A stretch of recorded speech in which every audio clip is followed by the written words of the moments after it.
Bonjour à tous, bienvenue sur How to Reset Info Channel. Aujourd'hui, je vais vous montrer comment résoudre la charge rapide qui ne fonctionne pas sur votre Samsung Galaxy Z Flip 7.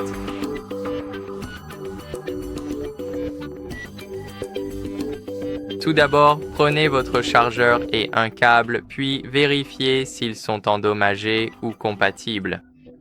Comme vous pouvez le voir, j'ai le chargeur juste ici. Ce n'est pas le chargeur d'origine. J'utilise le chargeur d'origine pour recharger. Je ne l'ai pas avec moi en ce moment, mais ici, à titre d'exemple, il faut vérifier s'il y a des dommages ici ou peut-être des dommages sur le câble et il faut s'assurer que c'est compatible. Si c'est un chargeur d'origine, alors il l'est. Mais si ce n'est pas le cas, vérifiez la compatibilité avec la charge rapide. Et maintenant, ce que vous pouvez faire, c'est nettoyer le port de charge avec un outil non métallique. Donc, nous avons le port de charge juste ici, comme vous pouvez le voir, et il faut le nettoyer avec une brosse douce, par exemple, mais n'utilisez rien de métallique. Vous pourriez endommager encore plus le port et ce serait très problématique. Ce que vous pouvez faire ensuite, c'est vous assurer que la charge rapide est activée dans les paramètres. Donc, lorsque vous allez dans les paramètres, vous devez faire défiler vers le bas jusqu'à ce que vous voyez la batterie ici, puis faites défiler jusqu'à voir paramètres de charge.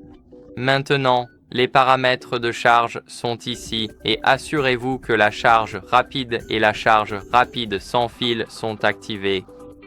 Si vous n'utilisez pas la charge sans fil, vous pouvez la désactiver, mais je vous recommande d'utiliser la charge rapide, la normale. C'est beaucoup plus rapide et mieux. Maintenant, ce que vous pouvez faire, c'est tester un autre chargeur rapide ou une autre prise. Et, en dernier recours, vous pouvez mettre à jour votre logiciel pour résoudre tout problème de charge.